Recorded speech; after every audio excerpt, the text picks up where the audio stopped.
Bismillahirrahmanirrahim. Selamat pagi. Assalamualaikum warahmatullahi wabarakatuh. Waalaikumsalam warahmatullahi wabarakatuh. Salam sejahtera bagi kita semua. Nah, hari ini absensi kita ganti dengan menuliskan nama dan NIM di live chat karena LMS UT pada hari ini sedang mengalami gangguan dan dalam proses perbaikan.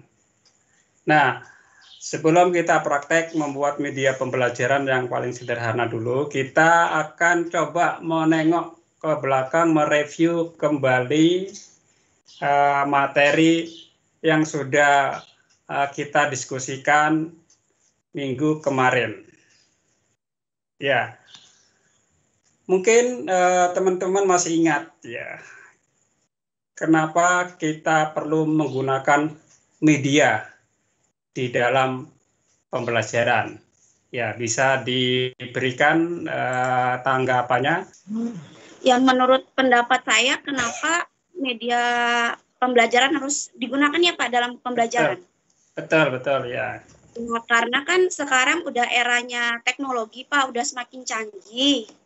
Jadi kita mengikuti perkembangan zaman, karena semakin zaman tuh semakin canggih, kalau misalnya kita nggak mengikuti ini kita bakal ketinggalan.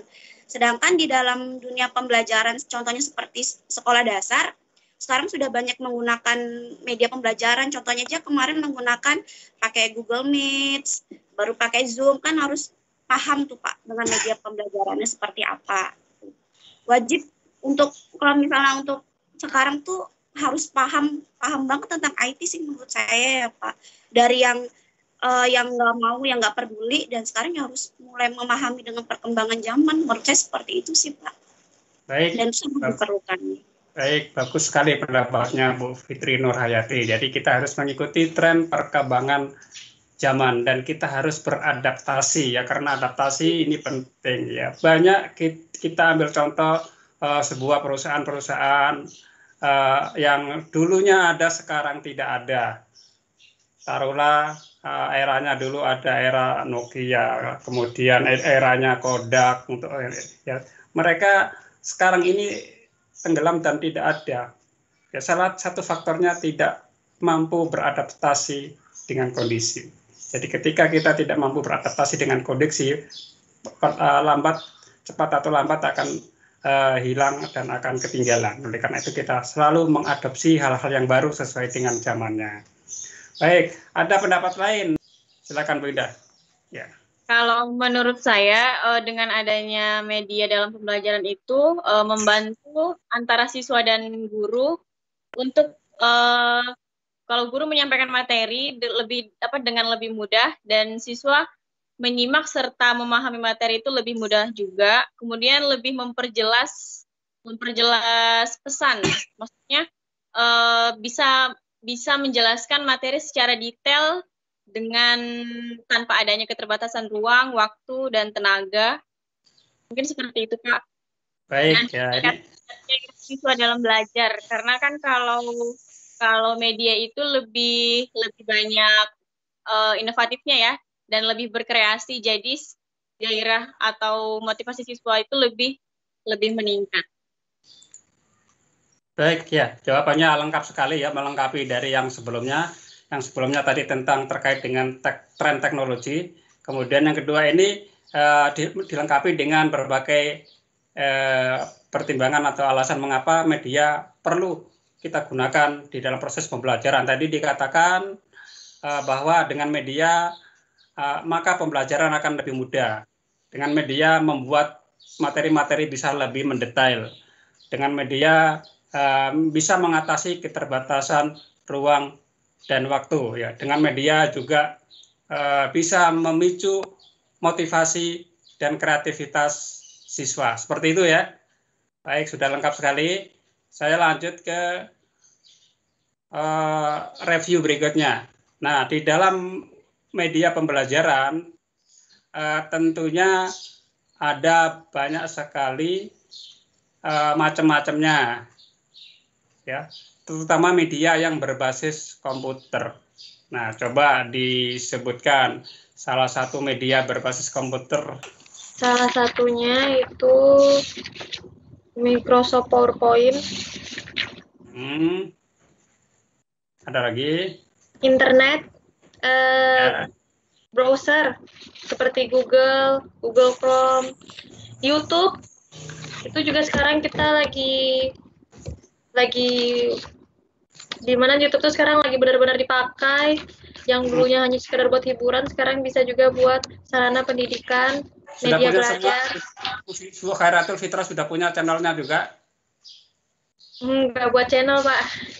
Ya, harus nanti materi kita hari ini semua harus punya channel semua. Ya, minimal berisi satu video pembelajaran. Nanti channelnya minimal berisi satu video pembelajaran. Kalau sudah banyak, alhamdulillah gitu ya. Jadi di mata kuliah ini nanti harus buat channel semua gitu ya. Nanti hari ini kita coba praktekkan. Oke, Pak. Oke, siap ya. Siap, Bu Pak. Nanda Aulia, tadi sudah belum ya? Bisa ditambahkan Bu Nanda Aulia? Jenis dan ragam media pembelajaran selain yang sudah disebutkan oleh Bu Khairul Fatrah tadi? Bisa melalui CD atau multimedia pembelajaran interaktif. Ya, betul. Tadi belum itu disebut ya. Tadi belum disebut. Jadi bisa melalui CD-ROM atau CD pembelajaran interaktif. Kemudian review berikutnya yaitu bagaimana apa saja bentuk-bentuk dari multimedia interaktif. Iya Pak, jadi untuk yang macam-macam media pembelajaran melalui multimedia pembelajaran interaktif itu ada beberapa model. Ya, selain model game tadi apa? Model tutorial ya Pak ya, model simulasi, tutorial, betul. Ya, kalau model tutorial itu biasanya isinya berbagai macam video pembelajaran, materi pembelajaran. Kalau yang metode game itu biasanya melalui pembelajaran yang menyenangkan, yang siswa di situ belajar tapi tidak merasa seperti belajar, ya seperti bermain aja. Rasanya bermain tapi ternyata belajar. Kemudian ada model simulasi yang kemarin Bapak tayangkan itu. Ya. Jadi ada penciptaan ya Pak ya. Betul. Bentuk pengalaman yang mendekati keadaan nyatanya. Betul. Kalau yang drillnya apa itu Pak? Drill itu lebih memberikan sentuhan-sentuhan evaluasi, misalnya dalam bentuk soal-soal. Dalam bentuk soal-soal yang dicoba gitu. Ya. Oke, betul sekali. Tadi udah dihabisin semua nanti jawabannya oleh Bu Nanda Aulia tentang model multimedia pembelajaran interaktif. Ya, coba diberikan contoh kasus pemanfaatan media pembelajaran yang ditujukan untuk mengubah sikap dari siswa. Dengan menayangkan video klip atau suara yang bisa mengunggah perasaan siswa, contohnya biasanya tuh kayak apa ya? Mungkin kayak nilai pelajaran agama gitu Pak, ada nilai-nilai moralnya mungkin, atau dikasih video contohnya berbakti pada orang tua, jadi ada bisa mengunggah perasaan mereka untuk bisa lebih berbakti lagi kepada orang tua. Biasanya pakai video sama suara gitu ya Pak ya? Betul ya, jadi ya sangat betul sekali. Jadi kita bisa menayangkan, kita bisa mengemas media dalam bentuk video yang mampu menggugah perasaan siswa, yang mampu merubah sikap perasaan siswa. Video-video yang bernuansa religi. Di materi kuliah ini setidaknya kita memiliki 3 produk media. Masih ingat 3 produk kemarin apa saja yang diharapkan? 3 produk itu? Video materi pembelajaran, video tutorial, dan PowerPoint ya Pak? Ya, jadi ada 3 produk yang harus dibuat. Yaitu pertama adalah tentang media presentasi. Ya tadi ya disebutkan PowerPoint tadi ya, media presentasi. Yang kedua adalah video pembelajaran, dan yang ketiga multimedia interaktif. Ya, diharapkan nanti 3 produk ini nanti kalian bisa selesaikan selama 1 semester. PowerPoint nanti diselesaikan di tatap muka yang ketiga. Jadi minggu depan, hari ini saya berikan teorinya, dan kalau bisa dicoba dipraktekkan juga akan lebih bagus. Nanti ngumpulnya paling lambat nanti ngumpulnya di sesi 3 di pertemuan ketiga. Ini yang media presentasi. Nanti yang video pembelajaran di sesi yang kelima dan multimedia interaktif yang di sesi 7. Nah, untuk media presentasi saya akan coba demokan dan nanti bisa langsung diikuti ya. Langsung bisa diikuti yang menggunakan laptop. Ya. Saya coba share screen. Oke, baik, hari ini kita akan praktek membuat media pembelajaran dalam bentuk presentasi ya. Presentasi yang mungkin teman-teman sudah akrab dengan PowerPoint. Ini kita akan praktek dengan menggunakan Google Slide. Ini nanti saya sebetulnya akan upload ke LMS karena LMS-nya sedang gangguan, maka akan coba mengganti sementara ya. Saya akan coba mengganti sementara LMS tersebut dengan LMS yang berbasis Classroom. Saya akan coba buatkan dulu.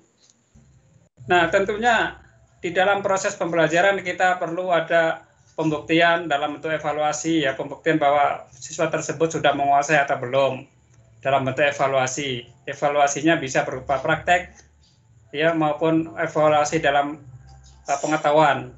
Soal-soal pilihan ganda bisa kita ciptakan. Nah, hari ini akan saya coba evaluasinya dalam bentuk praktek.